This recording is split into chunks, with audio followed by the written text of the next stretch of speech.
মাথাভাঙাতে গত পঞ্চায়েতে আমরা 180 ভোটে 6টা গ্রাম পঞ্চায়েতে 5টা হেরেছি। এখানে যে 6টা অঞ্চল আমরা হেরেছি, সেই 6টা অঞ্চলের মধ্যে 5টা অঞ্চল শুধু 180 ভোটে হেরেছি। বোঝা গেল? 180 ভোটে 5টা অঞ্চল হেরেছি। কাজেই মাথাভাঙা খুব ভালো জায়গাতেই আছে। মনে যাদের হচ্ছে এমএলএ জিতেছে, এমপি জিতেছে মাথাভাঙা বিজেপির, তা কিন্তু না।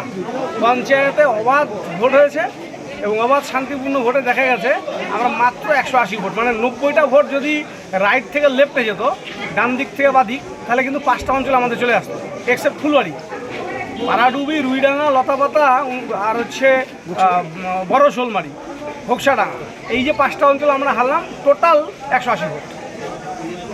কাজেই আমরা খুব ভালো জায়গাতে আছি।